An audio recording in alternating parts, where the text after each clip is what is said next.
পিলখানা ট্র্যাজেডিতে শহীদ সেনাদের স্মৃতি অম্লান রাখতে কাজ করবে সরকার। জাতীয় নিরাপত্তা কাঠামো আরও শক্তিশালী করার ঘোষণা প্রধানমন্ত্রীর। পাঠক প্রকাশকের মহোৎসব অমর একুশে বইমেলা শুরু হচ্ছে আজ। উদ্বোধন করবেন প্রধানমন্ত্রী। বরাবরের মতোই শুক্র ও শনিবার থাকছে শিশু প্রহর। বিএনপিতে এবার সংরক্ষিত নারী আসন নিয়ে দৌড়ঝাঁপ। নীতি নির্ধারকদের সঙ্গে বাড়িয়েছেন যোগাযোগ। দুঃসময়ে কর্মীদের সম্মান জানানো উচিত বলছে নারী নেতৃত্ব। কক্সবাজারের কলাতলিতে সিলিন্ডার বিস্ফোরণে ফিলিং স্টেশনে আগুন, দগ্ধ 15, পুড়েছে 30টি গাড়ি, ছড়িয়ে পড়েছে গ্যাস, এখনও বিদ্যুৎ বিচ্ছিন্ন বাসিন্দারা।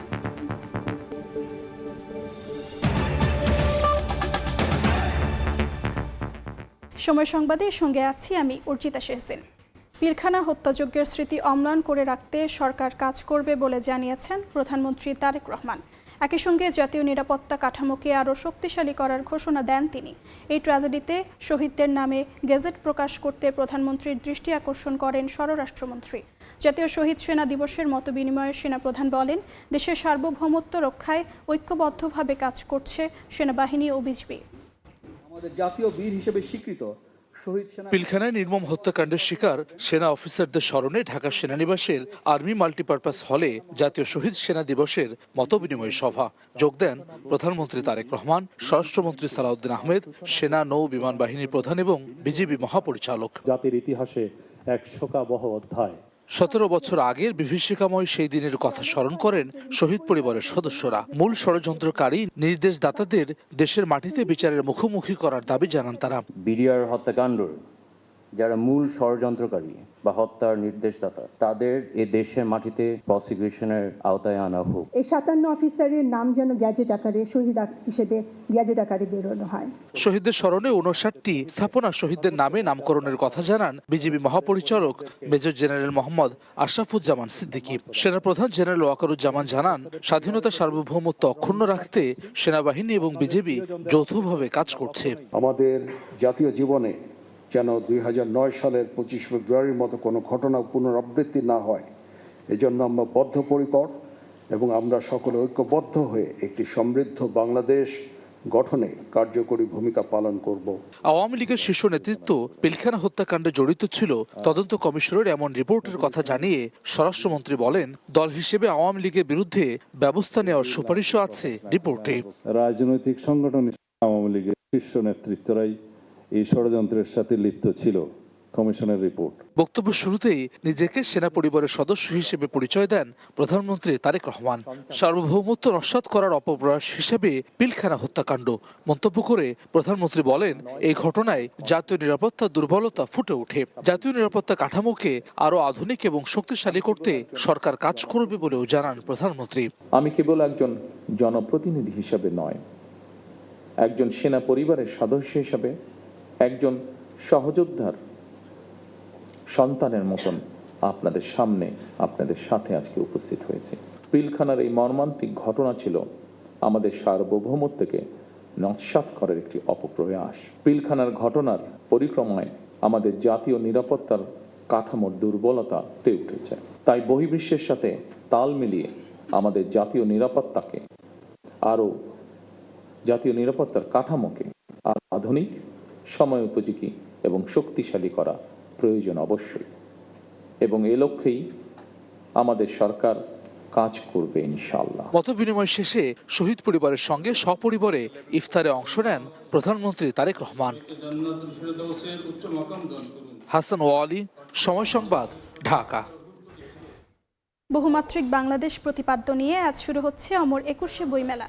দুপুরে মেলার উদ্বোধন করবেন প্রধানমন্ত্রী তারেক রহমান। এবারের বইমেলায় অংশ নিচ্ছে 549টি প্রকাশনা প্রতিষ্ঠান। এর মধ্যে বাংলা একাডেমি প্রাঙ্গণে 81টি এবং সোহরাওয়ার্দী উদ্যানে 468টি প্রতিষ্ঠান স্টল পেয়েছে। 15 মার্চ পর্যন্ত প্রতিদিন দুপুর 2টা থেকে রাত 9টা পর্যন্ত মেলা খোলা থাকবে। ছুটির দিনে মেলা চলবে বেলা 11টা থেকে রাত 9টা পর্যন্ত। জাতীয় সংসদ নির্বাচন শেষে এবার সংরক্ষিত নারী আসন নিয়ে শুরু হয়েছে দৌড়ঝাঁপ। সরকার ও বিরোধী দলের অনেক নারী নেত্রী সংসদে জায়গা নিশ্চিতে যোগাযোগ বাড়িয়েছেন নীতি নির্ধারকদের সঙ্গে। বরাবরের মতোই বিএনপি বলছে, দলের সঙ্গে সম্পৃক্ত এবং ভূমিকা রাখা নেতৃত্বের মূল্যায়ন করা হবে। দলটির নারী নেতৃত্ব বলছে, দুঃসময়ের কর্মীদেরই সম্মান জানানো উচিত। মুরসালিন হক, জুনায়েদের রিপোর্ট। ত্রয়োদশ জাতীয় সংসদ নির্বাচনের পর সংসদ সদস্য এবং মন্ত্রিসভার শপথ শেষে আগামী 12 মার্চ বসছে প্রথম অধিবেশন। ইতিমধ্যেই অধিবেশন আহ্বান করেছেন রাষ্ট্রপতি, প্রকাশিত হয়েছে গেজেটও।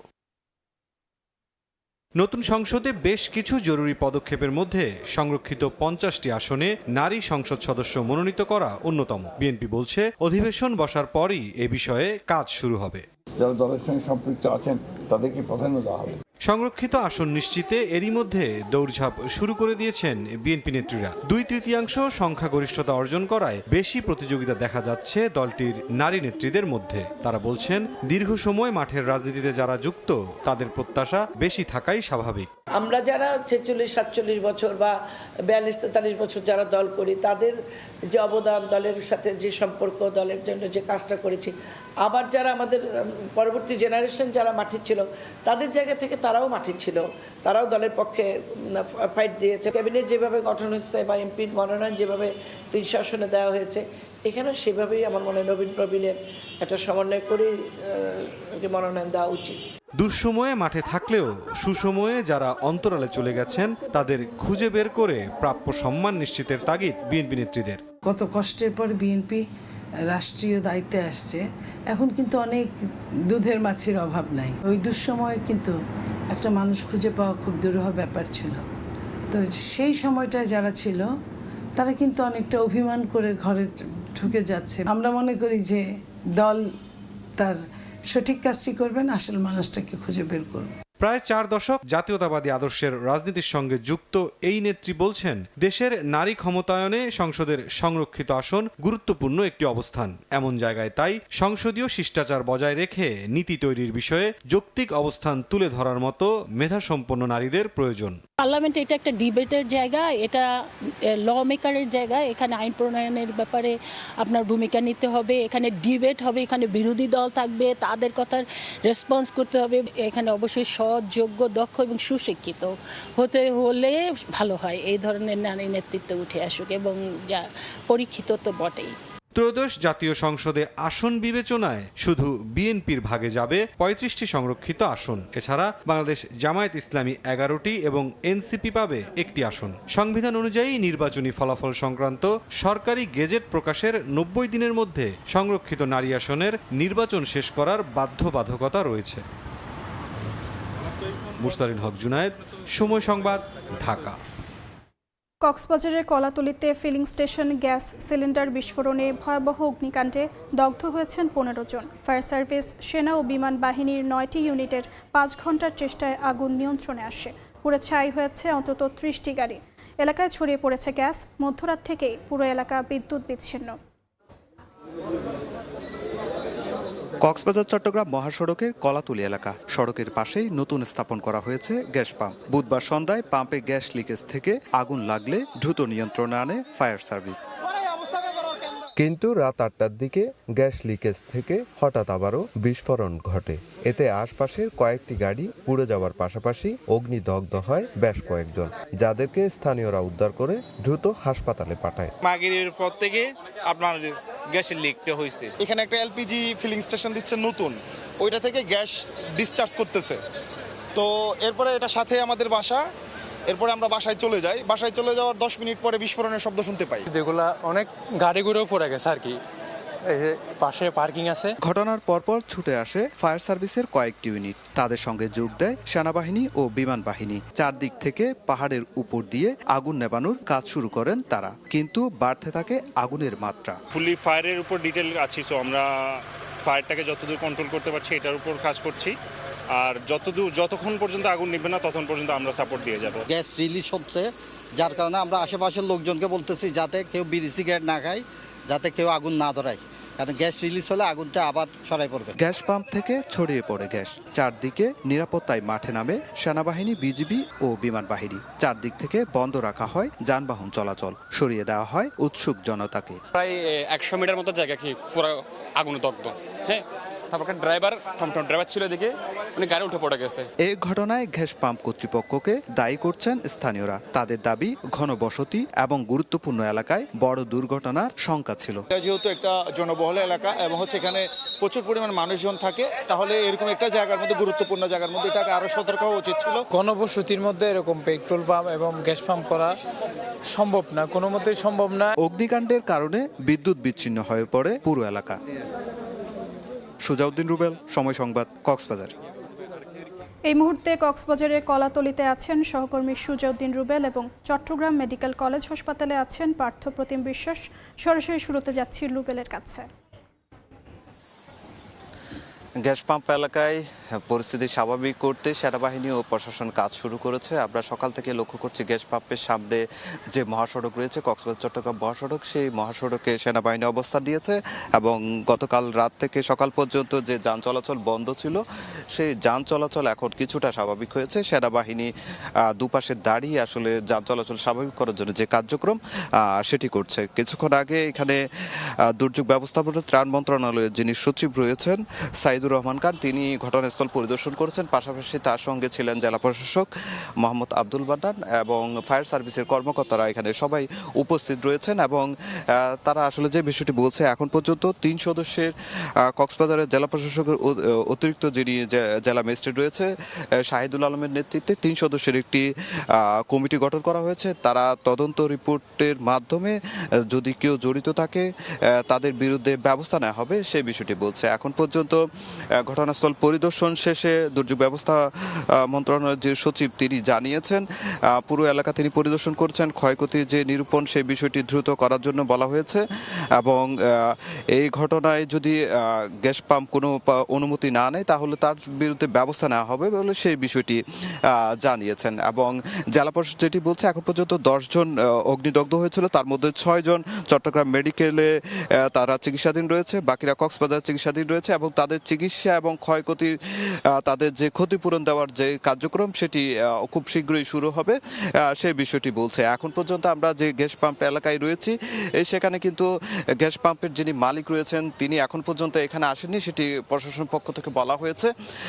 তবে অন্যান্য কোনো কর্তৃপক্ষ আসলে এখন পর্যন্ত গ্যাস পাম্প এলাকায় আমরা লক্ষ্য করিনি। তবে ফায়ার সার্ভিস যেটি বলছে, এখন পর্যন্ত যেহেতু এই গ্যাস পাম্পটিতে যে ট্যাঙ্ক ছিল সেই ট্যাঙ্কে প্রায় 14,000 লিটার এলপিজি গ্যাস ছিল, সেই গ্যাসগুলো যেহেতু সরিয়ে ফেলা বাতাসের সঙ্গে মিশে গিয়েছে, সেক্ষেত্রে এখন পর্যন্ত আশপাশের যে এলাকা রয়েছে সেই এলাকায় খুব সাবধানে আসলে কোনো জ্বালানি যাতে ব্যবহার না হয় সেই নির্দেশনাটি দেওয়া হয়েছে।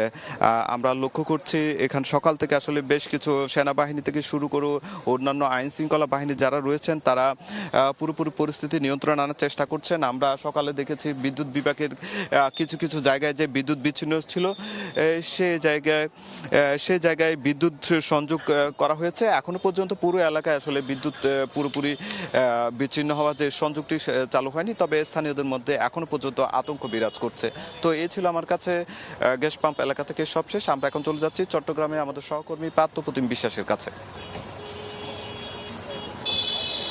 কক্সবাজার শহরের কলাতলী এলাকায় এলপিজি গ্যাস পাম্পে ভয়াবহ অগ্নিকাণ্ডের ঘটনায় দগ্ধ 6 জনকে কিন্তু চট্টগ্রাম মেডিকেল কলেজ হাসপাতালের বার্ন ইউনিটে ভর্তি করা হয়েছে। গতকাল রাত 2টায় তাদেরকে আমরা দেখেছি চট্টগ্রাম মেডিকেল কলেজ হাসপাতালে কক্সবাজার থেকে কিন্তু নিয়ে আসা হয়েছে এবং আপনারা দেখতে পাচ্ছেন এই মুহূর্তে তারা চট্টগ্রাম মেডিকেল কলেজ হাসপাতালের বার্ন ইউনিটে চিকিৎসাধীন অবস্থায় রয়েছে। সেক্ষেত্রে যে 6 জন রয়েছে তার মধ্যে কেউ সেই আসলে গ্যাসের যে পাম্প রয়েছে সেই পাম্পে কাজ করতো বা কেউ পথচারী ছিল যারা সেই অগ্নিকাণ্ডের ঘটনায় তারা কিন্তু দগ্ধ হয়ে এই মুহূর্তে চট্টগ্রাম মেডিকেলে আছে। আমি যদি একটু জানিয়ে রাখি, আব্দুর রহিম যার বয়স 32 বছর তার 50% বার্ন রয়েছে। এছাড়া সিরাজ যার 30 বছর বয়স তার 40% বার্ন রয়েছে। এছাড়া আবু তাহের সবচেয়ে বেশি 93% শরীরের বিভিন্ন অংশ কিন্তু পুড়ে গেছে। এছাড়া আবুল কাশেম যার 27 বছর বয়সী 23% বার্ন রয়েছে। সাকিবের 30 বছর বয়সী 30% বার্ন রয়েছে এবং মোতাহের 45 বছর বয়সী 20% বার্ন রয়েছে। আমরা কর্তব্যরত চিকিৎসকের সাথে কথা বলেছিলাম, তিনি আমাদেরকে জানিয়েছেন আসলে মূলত যে 6 জন রয়েছে তাদের সবারই কিন্তু আসলে শ্বাসনালী পুড়ে গেছে। অনেকে 90 থেকে বা 50-40% বার্ন থাকলেও অনেকে 20 থেকে 30% থাকলেও কিন্তু বেশিরভাগের যেটি প্রধান সমস্যা এই মুহূর্তে সেটি হচ্ছে তাদের সবারই কিন্তু শ্বাসনালী পুড়ে গেছে। তবে এই মুহূর্তে চট্টগ্রাম মেডিকেল কলেজ হাসপাতালের বার্ন ইউনিটে তাদের ডাক্তারদের তত্ত্বাবধানে তাদের চিকিৎসা চলছে এবং এখানে চট্টগ্রাম মেডিকেল কলেজ হাসপাতালে আইসিইউ প্রস্তুত রাখা হয়েছে। যদি কোনো দগ্ধ রোগীর আইসিইউর প্রয়োজন হয় তাহলে তাদেরকে সেখানে কিন্তু ভর্তি করা হবে বা সেখানে নিয়ে যাওয়া হবে, এমনটি কিন্তু আমাদেরকে কর্তব্যরত চিকিৎসকের পক্ষ থেকে কিন্তু আমাদেরকে জানানো হয়েছে। এছাড়া এখানে যারা নিয়ে এসেছেন তারা আমাদেরকে জানিয়েছেন প্রথম দফায় আগুন নিয়ন্ত্রণে আনার পর ফের গতকাল রাত 8টার দিকে দ্বিতীয় গ্যাস পাম্পে বিস্ফোরণ হয়ে আগুনের সূত্রপাত হয়। তাৎক্ষণিক ফায়ার সার্ভিসের 5টি ইউনিট ঘটনাস্থলে আগুন নিয়ন্ত্রণ করে। এরপরে কিন্তু ফায়ার সার্ভিস, সেনা এবং বিমান বাহিনীর 9টি ইউনিট কিন্তু তারা কাজ করে আগুন নিয়ন্ত্রণের কিন্তু চেষ্টা চালায় এবং গুরুতর আমরা শুনেছি 15 জন দগ্ধ হয়েছে, তার মধ্যে 6 জন যারা দগ্ধ রয়েছে বেশি দগ্ধ হয়েছেন তাদেরকে কিন্তু উন্নত চিকিৎসার জন্য চট্টগ্রাম মেডিকেল কলেজ হাসপাতালে কিন্তু নিয়ে আসা হয়েছে। তো এই ছিল আমার কাছে এখনো পর্যন্ত চট্টগ্রাম মেডিকেল কলেজ হাসপাতালের বার্ন ইউনিট থেকে এখানকার সর্বশেষ খবর। যুক্ত ছিলাম চট্টগ্রাম এবং কক্সবাজারে। সময় সংবাদে আরও থাকছে। 5 দিন ধরে চলছে ঢাকা দক্ষিণের সবচেয়ে বড় ময়লার ভাগাড়। বিষাক্ত ধোঁয়ায় অসহনীয় জনজীবন, বর্জ্য ব্যবস্থাপনা ডিজিটালাইজেশনে জোর, সমন্বিত উদ্যোগের আশ্বাস।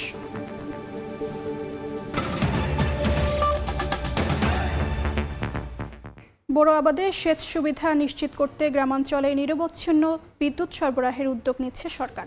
সময় সংবাদকে দেয়া সাক্ষাৎকারে বিদ্যুৎ ও জ্বালানি মন্ত্রী জানান, সেচ মৌসুমে কৃষকদের চাহিদাকে সর্বোচ্চ অগ্রাধিকার দেওয়া হবে। এজন্য রাতে সিএনজি স্টেশন বন্ধ রাখা হবে। সিএনজি স্টেশনের গ্যাস ব্যবহার করা হবে বিদ্যুৎ উৎপাদনে। শুভ খানের রিপোর্ট।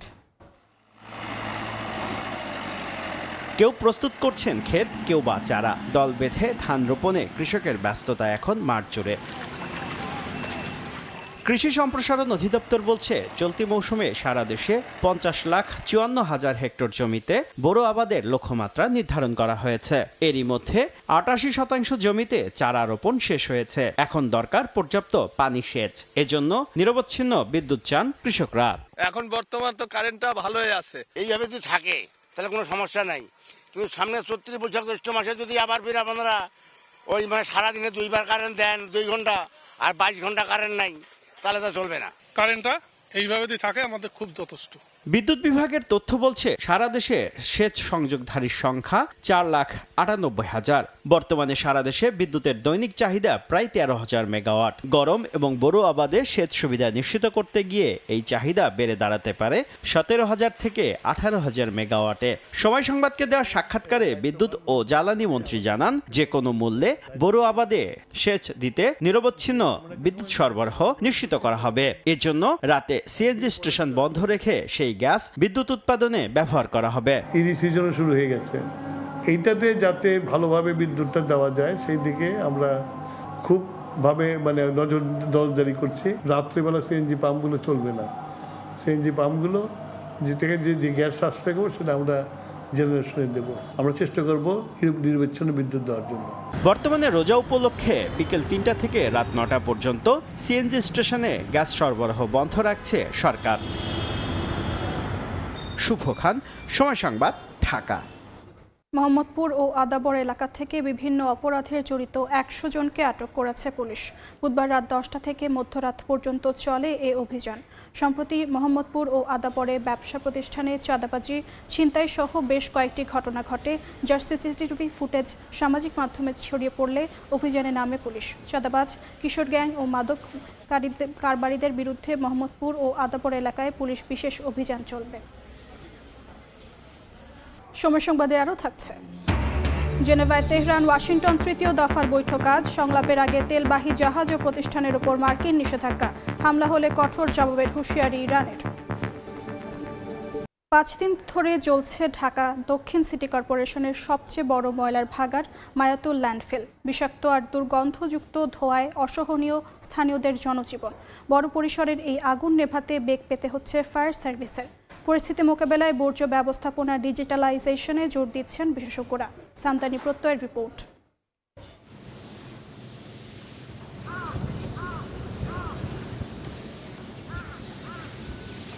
ময়লার স্তূপের ওপর ভারী ধোঁয়ার কুণ্ডলী, এর মধ্যেই অল্প অল্প করে জ্বলছে আগুন। বর্জ্যপোড়া ধোঁয়া ছড়িয়ে পড়েছে ডেমরা, কোনাবাড়ি, যাত্রাবাড়ি, জুরাইন সহ পার্শ্ববর্তী এলাকা ছাড়িয়ে রাজধানীর মতিঝিল পর্যন্ত। ঢাকার মাতুয়াইলে অবস্থিত দেশের সবচেয়ে বড় ময়লার ভাগাড়টি এভাবেই জ্বলছে 5 দিনেরও বেশি সময় ধরে। বর্জ্যের বিষাক্ত ধোঁয়ায় অতিষ্ঠ জনজীবন, শ্বাসকষ্ট সহ বিভিন্ন সমস্যায় ভুগছেন তারা। বারবার এমন পরিস্থিতির সৃষ্টি হলেও যথাযথ পদক্ষেপ না থাকায় ক্ষোভ স্থানীয়দের। এই ধোঁয়াটা নিঃশ্বাস করতে হাঁপানির মতো রোগ হয়ে যেতেছে, আর ঠান্ডা কাশি আর কমতেছে না। আমাদের ঘর বাড়ির যে চারদিকে যে ইয়েগুলো ধোঁয়ায় আমরা নিঃশ্বাস ফেলাইতে পারতেছি না। আমাদের ছোট বাচ্চাদের অনেক ক্ষতি হয়। সারাদিনই মোটামুটি জ্বলতে থাকে, আর রাতের বেলা আরও এটা বেশি তীব্র থেকে তীব্র হয়ে যায়। আর বাকি বাচ্চারা শ্বাস নিতে পারে না, রুমের মধ্যে একদম অক্সিজেনের অভাব মনে হয় এরকম লাগছিল। এই কোনাটার মধ্যে টানি, এরপর একটা ফায়ার সার্ভিস আইছিল গাড়ি, আমরা বরকি খাওয়াইতেছি, করতেছি, আবার বলছে নিবামু, পরের দিন আয় পুরাটা লেগে গেছে। যে দোয়া হয়েছে, এই দোয়া যাত্রাবাড়ি অঞ্চলে মশা যে অবস্থায়, যে এটা ময়লার জায়গা না, এই জায়গা তো মশার স্থান। আগুন নিয়ন্ত্রণে আনতে কাজ করছে ফায়ার সার্ভিস, তবে বিভিন্ন সমস্যার কারণে এত বড় পরিসরে কাজ করতে বেগ পেতে হচ্ছে তাদের। এখানে এক জায়গায় আগুনটা না, এটা এই জানেন আপনারা, এই ময়লা ডিপোটা হলো 181 একর জায়গা নিয়ে। এখানে বিশাল বিশাল যে পাহাড়, অর্থাৎ ময়লার যে পাহাড়গুলো আছে, তো এই পাহাড়গুলোতে আজকে এট এ টাইমে 3-4টা আগুন আছে। সকালবেলা গতকালকে আমরা যে পাহাড় আগুন হয়েছি, সকালবেলা থেকে আরেকটা লাগছে। চেষ্টা করতেছি যত দ্রুত সম্ভব, তবে এটা স্পেসিফিকলি আমি বলতে পারবো না যে কতক্ষণ লাগতে পারে। ঢাকায় প্রতিদিন 2 সিটি কর্পোরেশনে বর্জ্য উৎপাদিত হয় প্রায় 7,500 টন। উৎপাদিত বর্জ্যের প্রায় 55%ই সরাসরি ড্রেন, খাল ও জলাশয়ে মিশছে। এতে তৈরি হচ্ছে বড় ধরনের স্বাস্থ্য ও পরিবেশগত ঝুঁকি। বিশেষজ্ঞরা বলছেন, বর্জ্য ব্যবস্থাপনা, আধুনিকায়ন ও নির্দিষ্ট কর্মপরিকল্পনা ছাড়া সম্ভব নয় দূষণ রোধ। আপনি একটা ময়লা ফেলবেন, ময়লা ফেললে কি হচ্ছে? আমরা কাউকে ময়লা ফেললে তাকে কি কোনো শাস্তি দিচ্ছি না। আমরা কি ওই ময়লা যে সে না ফেলে নিজের কাছে রাখবে, এই শিক্ষা কি তাকে দিচ্ছি? প্রপার জায়গায় ফেলার শিক্ষা কি তাকে দিচ্ছি? সেটাও দিচ্ছি না। আমরা সেটাকে একদম ল্যান্ডফিলে ফেলে সেটাকে আরও বেশি সেখান থেকে মিথেন উৎপন্ন হচ্ছে, বিভিন্ন রকম আরও বেশি ক্ষতি করছে প্রকৃতি। কিন্তু ওইটাকে যদি আমি ওয়েস্ট আকারে ট্রিট না করে ওয়েলথ আকারে ট্রিট করতাম, তাহলে কিন্তু এমন হইতো যে ওইটা থেকে আমি আরও অন্য প্রোডাক্ট তৈরি করতে পারছি। এখনকার টেকনোলজি এত উন্নত, সো এই টেকনোলজিকে কেন আমরা ব্যবহার করছি না? এটা ব্যবহার করা খুবই জরুরি, এবং সে ব্যবহারের মাধ্যমে আমরা তো আমাদের যে ভয়ঙ্কর একটা অবস্থা, সেই অবস্থা থেকে বের হয়ে আসতে পারি। এদিকে বর্জ্য ব্যবস্থাপনায় সমন্বিত উদ্যোগ নেয়ার আশ্বাস ঢাকা দক্ষিণ সিটি কর্পোরেশনের। আমরা চেষ্টা করব, এবং সেটার জন্য শুধুমাত্র সিটি কর্পোরেশনগুলো একাই দায়িত্ব না, জনগণেরও দায়িত্ব। জনগণও সচেতন হতে হবে। পরিষ্কার পরিচ্ছন্নতা শুধুমাত্র সিটি কর্পোরেশন করতে পারবে না যদি জনগণ, নাগরিক সচেতন না হয়। বর্জ্য পুনর্ব্যবহার, পৃথকীকরণ ও বৈজ্ঞানিক ব্যবস্থাপনার মাধ্যমে ঢাকার বর্জ্য সমস্যার এই সংকট মোকাবিলা সম্ভব বলে অভিমত বিশ্লেষকদের। আমার পেছনে জ্বলছে মাতুয়াইল ল্যান্ডফিল, যার ধোঁয়ায় আচ্ছন্ন গোটা পরিবেশ। এ চিত্র ঢাকার গোটা বর্জ্য অব্যবস্থাপনাকেই চিহ্নিত করে। যে প্রকৃতি আমাদের বেঁচে থাকার শেষ আশ্রয়স্থল, সেটিকেই আমরা তিলে তিলে শেষ করছি না বুঝেই। বিশেষজ্ঞরা বলছেন, এ ধরনের বর্জ্য ব্যবস্থাপনা কেন্দ্রগুলোকে আধুনিক প্রযুক্তির আওতায় আনলেই রোধ করা সম্ভব হবে পরিবেশ দূষণ। সামদানি প্রত্যয়, সময় সংবাদ, ঢাকা। নগর পাইকারি মোকামে সুগন্ধি চালের দাম সপ্তাহ ব্যবধানে কেজিতে বেড়েছে 8 থেকে 10 টাকা। বিস্তারিত জানাতে এই মুহূর্তে মহাদেবপুরে আছেন সহকর্মী এমআর রুকি, সরাসরি যাচ্ছি তার কাছে।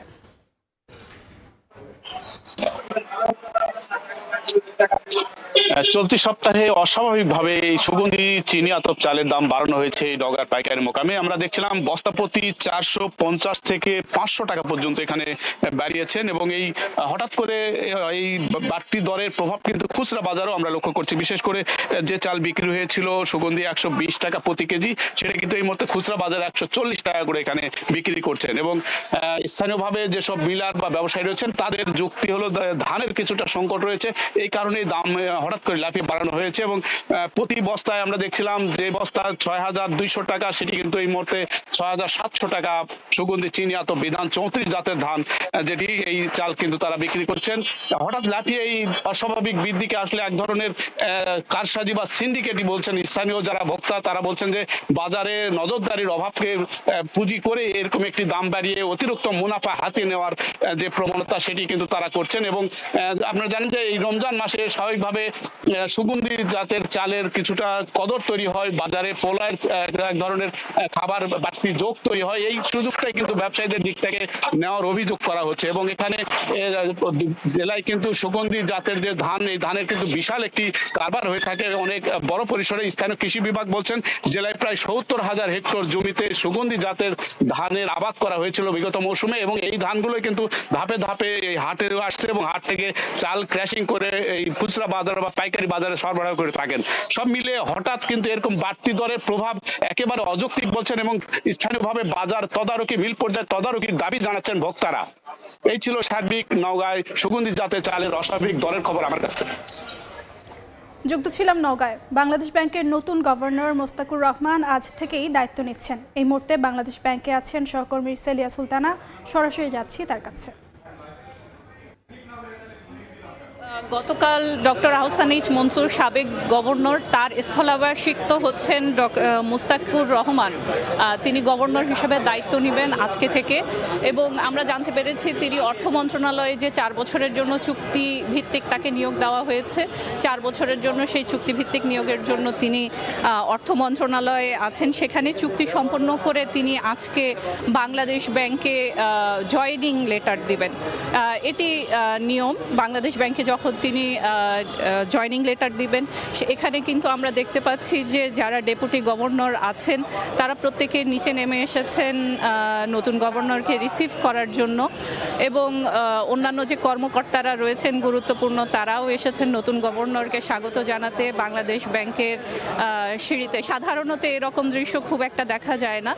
আপনাদেরকে যদি জানিয়ে রাখতে চাই যে নতুন গভর্নরের জন্য কিন্তু বেশ কিছু চ্যালেঞ্জ তিনি পাবেন। অন্যদিকে যে গভর্নর, বিদায়ী গভর্নরের রেখে যাওয়া যেমন রিজার্ভ $34 বিলিয়ন, যেটি একসময় আমরা দেখেছিলাম প্রায় 18-র নিচে চলে এসেছিল, সেটি যেমন পাবেন, ঠিক একইভাবে অর্থনীতির ক্ষেত্রে বেশ কিছু চ্যালেঞ্জ কিন্তু মোস্তাকুর রহমান, যিনি নতুন গভর্নর, তাকে নিতে হবে। এর মধ্যে রয়েছে সবচেয়ে বেশি সেটি হচ্ছে অর্থনীতির যে এক ধরনের স্থবির অবস্থায় চলে এসেছে, সেই স্থবির অবস্থা কাটিয়ে উঠে আসা। এবং আপনারা যেহেতু জানেন যে নতুন গভর্নর তিনি একজন শিল্পপতি, সেখানে হয়তো কিছুটা আস্থা আসবে, এবং তিনি বাংলাদেশ ব্যাংকের দায়িত্ব নেওয়ার পর যে বিভিন্ন ধরনের চ্যালেঞ্জগুলো আছে, কর্মসংস্থান সৃষ্টির জন্য বিনিয়োগ বাড়ানো এবং বিভিন্ন সুদের হারগুলো আসলে তিনি শিথিল করবেন কিনা, এই ধরনের বেশ কিছু পরিকল্পনা, যেই বিষয়গুলো শিল্প উদ্যোক্তারা অনেক সময় ধরে বলে আসছেন, সেই বিষয়গুলো কতটা নিষ্পত্তি হবে, কতটা সুযোগ হবে, সেটি আপনাদেরকে আমরা মনে হয় এই মুহূর্তে দেখতে পেয়েছি যে গভর্নরের গাড়ি বহর ঢোকার যে বিষয়টি সেটি হয়েছে। আমরা একটু দেখতে চাইব যে নতুন গভর্নর যিনি এসে উপস্থিত হয়েছেন, তাকে রিসিভ করছেন বাংলাদেশ ব্যাংকের ডেপুটি গভর্নররা, বিএফআইউর প্রধান থেকে শুরু করে যারা আছেন তারা, এবং তিনি অর্থ মন্ত্রণালয়ে তার চুক্তি ভিত্তিক যে নিয়োগ 4 বছরের জন্য, সেটির যে আনুষ্ঠানিকতা সেটি সম্পন্ন করে তিনি বাংলাদেশ ব্যাংকে এসেছেন। তিনি তার জয়েনিং দিবেন, এবং যে গুরুত্বপূর্ণ কর্মকর্তারা রয়েছেন আমরা তার সাথে কথা বলার চেষ্টা করছি, যদি তার বক্তব্য পাই যে তিনি আসলে কি ধরনের চ্যালেঞ্জগুলো নিয়ে আসলে বাংলাদেশ ব্যাংকে তার পরিকল্পনা নিয়ে এসেছেন। কথা বলবো, কাজ করবো, আগে কাজ করি পরে কথা বলবো। থ্যাংক ইউ আমাদের কথা বলবো স্যার। আমরা এটা কথা পরে আপনারা দেখতে পাচ্ছেন এটি যেহেতু কেপিআই ভুক্ত এলাকা এবং গভর্নরের যে পত্রে সেটি অর্থনীতি এবং সংবিধান সব দিক থেকে গুরুত্বপূর্ণ এবং সেই জায়গাটিতে তিনি কিন্তু বাংলাদেশ ব্যাংকে আজ থেকে দায়িত্ব দিচ্ছেন এবং সেই জায়গাটিতেই কিন্তু আজকে হয়তো কিছুক্ষণ পরে তিনি সংবাদ সম্মেলন করতে পারেন আমাদের সাথে। আমরা বসার জন্য, বিশেষ করে সংবাদপত্রের সাথে বা সাংবাদিকদের সাথে বসার জন্য আমরা জানিয়েছি। সেইটি হয়তো তিনি বলেছেন কাজটি শুরু করার পর তিনি এই পুরো বিষয়টি হয়তো আমাদের সাথে আলোচনা করবেন গণমাধ্যমের সাথে। এই ছিল আমার কাছে এখন পর্যন্ত সর্বশেষ। যুক্ত ছিলাম বাংলাদেশ ব্যাংকে। আজ জেনেভায় পরমাণু ইস্যুতে তৃতীয় দফার বৈঠকে বসতে যাচ্ছে ইরান ও যুক্তরাষ্ট্র। সংলাপের আগে বুধবার ইরানের 12টি তেলবাহী জাহাজ এবং কয়েকটি কোম্পানির ওপর নিষেধাজ্ঞা দিয়েছে মার্কিন প্রশাসন। ইরানের পার্লামেন্ট স্পিকার হুঁশিয়ারি দিয়ে বলেছেন, কোনো ধরনের প্রতারণা বা মিথ্যা তথ্যের ওপর ভিত্তি করে আক্রমণ চালানো হলে ইরান তার কঠোর জবাব দেবে। এই ছিল সকাল 10টার সময় সংবাদে। এরপর দেখবেন এই সময়ের বাণিজ্য, সঙ্গে থাকবেন জিন্নাতারা জশোয়া। অর্জিতা, আপনাকে ধন্যবাদ। এ সময়ের বাণিজ্য নিয়ে আসছি কিছুক্ষণ পর, সঙ্গেই থাকুন সময়।